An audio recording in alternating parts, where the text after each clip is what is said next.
Julie à 6000 mètres d'altitude, épisode 2.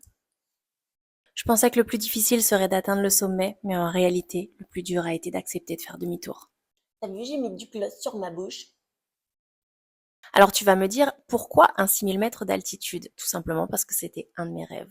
Pourquoi le Tchatchani? Parce qu'en fait, c'est un des sommets qui est accessible sans escalade et sans technique. Alors, c'est quand même un beau bébé qui culmine à, alors certains disent 6057, d'autres 6075 mètres. Les gars, on va pas chipoter, c'est plus de 6000 dans tous les cas.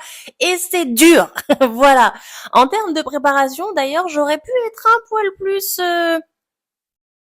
précise, on va dire ça comme ça, parce que j'avoue que déjà, rien que quand je suis arrivée à Cusco, donc 3400 mètres d'altitude, je n'étais pas préparée à ça parce que je ne savais même pas qu'il allait y avoir du coup de l'altitude dans le pays dans lequel j'arrivais. Oui, oui, oui, ça arrive des fois d'être un petit peu, quand tu voyages, tout ça, t'oublies deux, trois trucs. Bah, mon corps, lui, il a pas oublié. Quand je suis arrivée, déjà, j'ai galéré à 3400 mètres d'altitude. Et ensuite, je ne suis pas restée à Cusco pour préparer mon acclimatation. J'ai pas arrêté de vadrouiller dans le pays et donc de faire des up and down au niveau des altitudes. Et donc, du coup, mon corps a pas pu s'acclimater correctement. J'ai tenté le 6000 à peu près à une semaine d'acclimatation plus ou moins border, t'as compris. Et j'ai eu aussi également mes règles. À ce moment-là, j'étais en deuxième jour de règles, ce qui signifie que pour nous les femmes, deuxième jour de règles, tu meurs ta race. Voilà, on va faire simple. Donc me voilà en train de me dire que c'est pas grave, je vais le faire au mental, tout va bien se passer comme d'habitude, etc., etc.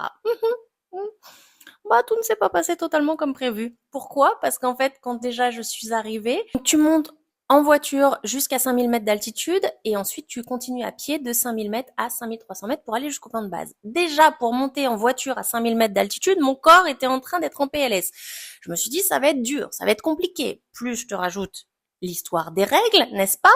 Et donc, du coup, je me dis, c'est pas grave, on s'accroche, on y va. Tu vois, le côté Capricorne un peu tête dure, sauf que bah, j'arrive à 5000 mètres donc d'altitude, qu'il faut 2 heures pour faire 300 mètres pour arriver au camp de base, que j'en chie comme un rat mort, et que du coup mon corps commence à avoir des symptômes vraiment surprenants. Je vomis, mon corps tremble, j'ai des sueurs chaud-froid, tu vois, qui n'arrêtent pas d'arriver dans mon corps. Bref, c'est une tannée comme pas permis. Et attention, instant glamour au possible de cette vidéo, changer un tampon à 5300 mètres d'altitude en train de vomir, je peux dire que rien que ça, c'est une expérience à part entière.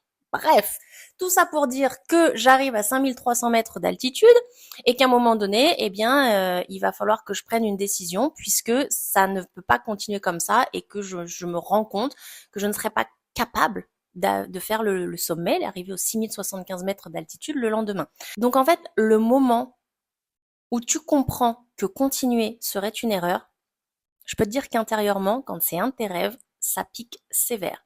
Ton ego t'en fout plein la tronche et ta frustration s'en donne à cœur joie. Mais en tout cas, ce qui est sûr, c'est que ce que j'ai appris de cette situation, de ce 6000 et de mon choix d'arrêter, c'est qu'en fait, pendant longtemps, j'associais renoncer à échouer. Alors qu'aujourd'hui, je me rends compte qu'un abandon peut aussi être une victoire à part entière.